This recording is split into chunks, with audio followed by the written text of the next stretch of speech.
Guys, welcome और welcome back to my channel. तो आज हम लोग पढ़ेंगे क्लास 11th का फर्स्ट चैप्टर जो कि है द लिविंग वर्ल्ड। तो इसमें बेसिकली हम लोग को कुछ साइंटिस्ट के बारे में पढ़ना है, जो कि मतलब हम लोग को याद रखना है बेसिकली।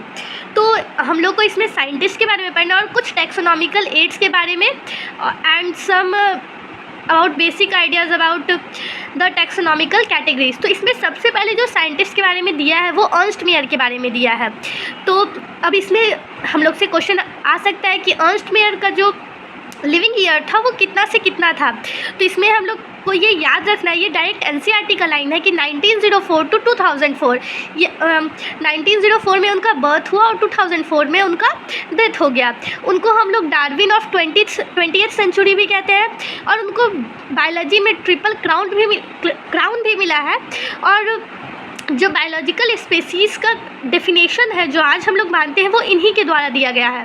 तो ये जो तीनों लाइन बेसिकली वो जो फोर्थ लाइन भी है, ये चारों लाइन इंपॉर्टेंट है क्योंकि नीट या बोर्ड्स में कहीं से भी इसमें से घुमा फिरा करके ये क्वेश्चन आ सकता है। अब हम लोग को जानना है कि फीचर या डिफाइनिंग फीचर दोनों का मतलब क्या है।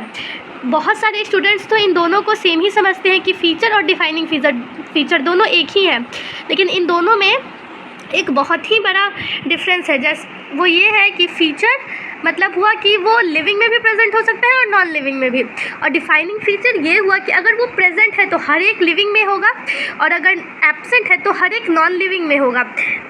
इसका कोई एक्सेप्शन केस नहीं है कि मतलब अगर कोई चीज़ है जो कि अगर कोई एक कैरेक्टर है जो कि लिविंग में भी है नॉन लिविंग में भी है तो उसको हम लोग ओनली एज अ फीचर और कैरेक्टर डिफाइन करेंगे, not as a defining feature. ठीक है, ये आप लोग समझ गए। तो इसके बाद अब हम लोग को सेल ऑर्गेनाइजेशन दिया। तो अब सेल ऑर्गेनाइजेशन क्या है? तो सेल ये तो हम लोग क्लास 8 से पढ़ते आ रहे हैं कि cell is the structural and functional unit of life, और ये डिफाइनिंग फीचर भी है। अब हम लोग सेल ऑर्गेनाइजेशन के बाद ग्रोथ पढ़ेंगे कि क्या ग्रोथ जो है वो डिफाइनिंग कैरेक्टर है या नॉन डिफाइनिंग कैरेक्टर है या ओनली कैरेक्टर है। तो देखिए ग्रोथ क्या होता है, ग्रोथ परमानेंट होता है और इरिवर्सिबल होता है। ऐसा तो नहीं कि अगर कोई चीज़ पहले बड़ा हो गया, ग्रो कर रहा है, फिर उसके बाद वो छोटा तो नहीं हो सकता है। और ग्रोथ मतलब दोनों चीज़ होता है, या तो उसका बॉडी मास बढ़े या तो फिर उसका साइज़ बढ़े। अगर साइज़ बढ़ेगा तो ऑटोमेटिकली बॉडी का मास भी बढ़ेगा। तो बेसिकली हम लोग ग्रोथ को कहते हैं कि इंक्रीज़ इन बॉडी मास का बढ़ना ही ग्रोथ है। और इसमें ये दिया है कि हर एक लिविंग ऑर्गेनिज्म ग्रो करता है और कोई भी डेड ऑर्गेनिज्म जो है वो नहीं ग्रो करता है। अब देखिए ग्रोथ के ट्विन कैरेक्टर्स होते हैं, मतलब कि वो दो कैरेक्टर शो करता है। ग्रोथ ये भी हो सकता है कि या तो बॉडी मास में बढ़े या फिर नंबर ऑफ़ इंडिविजुअल्स, यानी कि जैसे हम लोग अगर एक सेल का एग्जांपल लेते हैं, अमीबा जो है वो तो बाइनरी होता है, एक ही सेल का बना होता है, लेकिन वो जब डिवाइड करता है तो वो दो में बन जाता है। तो क्या हम लोग उसको ग्रोथ में क्लासीफाई नहीं करेंगे? क्या हम लोग नहीं कहेंगे कि वो लिविंग है तो हम लोग उसको नॉन लिविंग में तो नहीं क्लासीफाई कर सकते। इसलिए ग्रोथ जो है वो उसका ट्विन कैरेक्टर हो गया, या तो मास बढ़ना या तो इंडिविजुअल्स बढ़ना, यानी कि एक से दो हो जाना। ठीक है, अब देखिए अब हम लोग को पढ़ना है कि प्लांट ग्रोथ और एनिमल ग्रोथ में क्या डिफरेंस है। तो देखिए प्लांट ग्रोथ इनडिफिनिट होता है। आप लोग बरगद का पेड़ देखे होंगे जो 100 सालों तक रहता है। तो क्यों रहता है और बड़ा होते रहता है। कई पेड़ ऐसे होते हैं जो हज़ारों फीट ऊपर होते हैं, लेकिन एनिमल्स में तो नहीं होता है। वो कुछ एक सर्टेन एज तक ही सेल डिवीज़न होता है और कुछ समय के बाद जब हम लोग का कहीं कट फट जाता है तो उससे वो जो पुराना सेल है वो नए सेल से रिप्लेस हो जाता है। और प्लांट में जो है वो पूरा अनलिमिटेड ग्रोथ कैसे होता है? तो वो इसलिए होता है क्योंकि उसमें मेरिस्टेम होता है। तो मेरिस्टेम अब क्या करता है? मेरिस्टेम का जो मेन फंक्शन है वो है कि किसी भी चीज़ को लंबा करना। आप ऐसे समझ सकते हो, और कोई चीज़ अगर लंबा होगा तो उसका बॉडी मास तो ऑटोमेटिकली बढ़ेगा। लेकिन प्लांट सेल में एक सर्टेन एज तक ही मेरिस्टेमेटिक स्टेम होता है, वो पूरा through out the life time नहीं होता है, एट अ सर्टेन प्लेस तक ही, एट अ सर्टेन एज तक ही होता है। ठीक है, अब इसके बाद हम लोग पढ़ेंगे यूनिसेलुलर और मल्टीसेलुलर ऑर्गेनिज्म में डिफरेंस। यूनिसेलुलर मतलब जैसे अभी हमने बताया था अमीबा का एग्जाम्पल, अमीबा एक था, उससे पहले वो थोड़ा बड़ा हुआ और फिर फाइनली वो दो में डिवाइड हो गया। तो देखिए यूनिसेलुलर के लिए ग्रोथ हो या सेल डिवीज़न हो, दोनों तो हम लोग रिप्रोडक्शन ही कहेंगे, क्योंकि देखिए रिप्रोडक्शन मतलब क्या हुआ कि अपने ही जैसा एक प्रोजेनी फॉर्म करना, तो इसमें अमीबा प्रोजेनी तो फॉर्म कर ही रहा है, लेकिन इसको हम लोग सेल डिवीज़न भी कहते हैं, इतना तो बेसिकली आप लोग जानते होंगे। और तो देखिए यूनिसेलुलर में क्या होता है, ग्रोथ और रिप्रोडक्शन, ग्रोथ कहिए आप या रिप्रोडक्शन कहिए, यूनिसेलुलर में एक ही बात है। बट मल्टी सेलुलर में ऐसा नहीं है। मल्टी सेलुलर में हुआ कि पहले कोई एक ये ऐसे सेल है, ये पहले 2 में डिवाइड हुआ, इन दोनों में, फिर उसके बाद ये और धीरे धीरे फिर ये बड़ा होता है, बड़ा होते होते फिर वो एडल्ट बनता है। तो जब ये एक सेल से जब ये 2 बना तो इसको हम लोग कहेंगे रिप्रोडक्शन, बट जब ये बड़ा होते होते के बाद अडल्ट बनेगा तो उसको हम लोग कहेंगे सेल डिवीज़न, ठीक है। तो ये वाला चीज़ ये चीज़ हम लोग का क्या हो गया, रिप्रोडक्शन, और यहाँ से यहाँ तक का जो प्रोसेस है वो हो गया अपना रिप्रोडक्शन, वो हो गया अपना ग्रोथ, ठीक है। तो in case of unicellular, reproduction and growth are mutually inclusive, मतलब कि दोनों का मतलब एक ही है। But in multi cellular organism growth and reproduction are mutually exclusive, मतलब कि दोनों अलग अलग होते हैं। यूनिसेलुलर का एग्जांपल तो हम लोग बचपन से पढ़ते आ रहे हैं, अमीबा, बैक्टीरिया, यूनिसेलुलर एल्गी, और मल्टी सेलुलर में ह्यूमंस, या फिर ह्यूमंस तो है ही मल्टी सेलुलर, और बाकी जितने भी बचे वो सब। तो देखिए अब इससे हम लोग ये कह सकते हैं ना कि growth occur by cell division in both unicellular and multi cellular organism. Growth जो है वो सेल डिवीज़न के थ्रू होता है, किसमें, यूनिसेलुलर में भी और मल्टी सेलुलर में भी।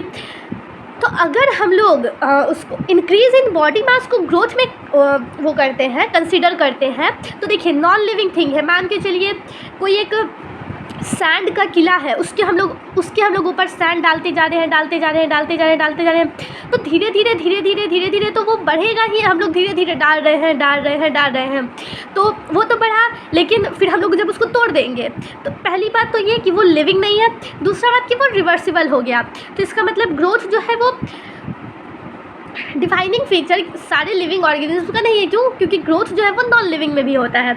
अब नॉन लिविंग में कैसा ग्रोथ होता है, एक्सट्रेंसिक ग्रोथ, मतलब कि ग्रोथ जो होता है वो ऊपर से होता है, मतलब हम लोग सैंड के किले के ऊपर सैंड डाले जा रहे हैं तो हम लोग ऊपर से डाल रहे हैं, अंदर से तो नहीं हो रहा है। बट लिविंग ग्रोथ जो होता है उसमें जैसे हम लोग हैं, हम लोग पहले छोटे थे, फिर धीरे धीरे बड़े हुए, तो ऐसा तो नहीं हुआ कि कोई हम लोग के आके ऊपर सेल चिपकाया जा रहा है, ऐसा तो नहीं होता है। हम लोग अंदर से बड़े होते हैं, तो हम लोग जैसे बड़े होते हैं उस ग्रोथ वाले प्रोसेस को हम लोग इंट्रिंसिक ग्रोथ कहते हैं। लेकिन जैसे नॉन लिविंग के ऊपर अगर हम लोग कोई भी ऑब्जेक्ट अगर एक्यूमुलेट करते जाए तो वो एक्सट्रिंसिक ग्रोथ होता है। तो इसीलिए हम लोग ग्रोथ को as a non defining feature consider करेंगे, क्योंकि नॉन लिविंग भी ग्रो करता है। ओके, अब हम लोग दूसरा डिफाइनिंग कैरेक्टर्स के बारे में पढ़ेंगे, जो कि है रिप्रोडक्शन। अब रिप्रोडक्शन एक बायोलॉजिकल प्रोसेस है, ये तो आप भी जानते होंगे। अब रिप्रोडक्शन क्या होता है कि प्रोडक्शन ऑफ प्रोजेनी मोर और लेस सिमिलर टू पेरेंट्स, मतलब कि रिप्रोडक्शन मतलब कि अपने ही जैसा सेम या थोड़ा सा ज़्यादा या कम प्रोजेनी प्रोड्यूस करना, उस प्रोसेस को हम लोग रिप्रोडक्शन कहते हैं। अब रिप्रोडक्शन 2 तरह का होता है, एसेक्सुअल और सेक्सुअल। यहाँ पे हम लोग पहले एसेक्सुअल के बारे में पढ़ लेते हैं। तो एसेक्सुअल बेसिकली 5 तरह का होता है, binary, fusion, budding, spores, true regeneration and fragmentation. अब एसेक्सुअल रिप्रोडक्शन क्या होता है, एसेक्सुअल मतलब कि जिसमें एक ही गैमेट होता है और 2 पेरेंट्स नहीं होते, मतलब कि पेरेंट्स भी एक, और अगर पेरेंट्स एक है तो ऑटोमेटिकली गैमेट्स भी एक ही होगा, इसमें तो कोई डाउट नहीं है। तो गैमेट्स भी एक, और वो बेसिकली जो एसेक्सुअल रिप्रोडक्शन होता है उसमें, जो एसेक्सुअल रिप्रोडक्शन में क्या कहना था भूल गए, सेक्सुअल रिप्रोडक्शन बेसिकली जो होता है,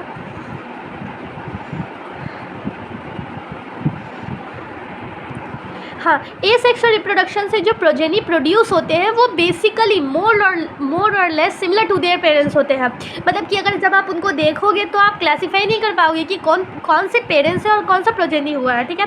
तो इसमें हम लोग का 5 प्रोसेस है, 5 टाइप्स ऑफ एसेक्सुअल रिप्रोडक्शन है। पहला बाइनरी फ्यूजन, जिससे कि वो एक में है और वो टूट करके 2 में बन गया, तो वो हो गया बाइनरी फ्यूजन। बडिंग, जैसे कोई प्लांट है उसके ऊपर छोटा सा स्पोर निकला, फिर वो स्पोर धीरे धीरे बड़ा होते गया, और फिर वो जो धीरे धीरे बड़ा हुआ उससे वो कट करके अलग हो गया, तो वो प्रोसेस हो गया हम लोग का बडिंग। फिर है स्पोर्स जैसे कि फंगी में होता है, मतलब कि उसकी बॉडी के ऊपर एक ऐसे अनफेवरेबल कंडीशन में स्पोर्स बन जाता है। स्पोर्स बन जाता है और फिर जब फेवरेबल कंडीशंस आते हैं तो उसके बाद वो स्पोर बर्स्ट हो जाता है और उसके अंदर जितना भी लिविंग ऑर्गेनिज्म रहता है वो सारे बाहर निकल जाते हैं और फिर उससे एक न्यू प्रोजेनी का फॉर्मेशन होता है। फिर है ट्रू रीजनरेशन। ट्रू रीजनरेशन मतलब जैसे एक है वो ऐसे बीच से कटा तो वो 2 में हो गया। फ्रैगमेंटेशन भी सिमिलरली वैसा ही होता है। जैसे हम लोग देखते हैं फंगी में, फिलामेंटस एल्गी में, प्रोटोनिमा स्टेज ऑफ मॉसेस में कि कोई भी एक है वो ऐसे 3 टुकड़ों में या 4 टुकड़ों में कट के निकल गया और फिर एक एक टुकड़ा जो है वो ग्रो कर रहा है, तो वो हो गया हम लोग का फ्रैगमेंटेशन।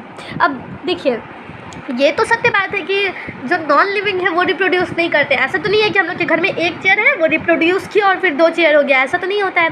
लेकिन ये भी नहीं है कि सारे लिविंग ऑर्गेनिज्म रिप्रोड्यूस करते हैं। अब वो कैसे? जैसे कि जो ह्यूमन कपल्स होते हैं जो कि इनफर्टाइल होते हैं, मतलब कि जो फर्टाइल नहीं कर पाते हैं, जिनके कि प्रोजेनी नहीं होते हैं, तो हम लोग उनको तो ऐसा नहीं है कि नॉन लिविंग कंसिडर कर लेंगे।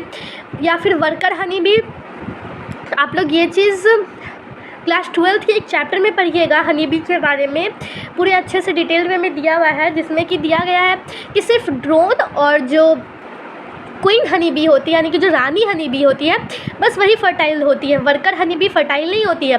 वर्कर हनी बी बेसिकली जो क्वीन हनी बी होती है उनके लिए सारा चीज़ें प्रोवाइड करके देती हैं जिनकी वजह से वो रिप्रोडक्शन कर पाए। फिर हम लोग म्यूल जानते हैं जो कि गधे और डोंकी और हॉर्स को कॉपुलेट करा के बनता है, जिसमें कि डोंकी जो है वो मेल रहता है और हॉर्स जो है वो फीमेल रहती है। अब हम लोग इसको कैसे याद कर सकते हैं? इसको हम लोग याद कर सकते हैं, म्यूल को हम लोग हिंदी में क्या कहते हैं? खच्चर।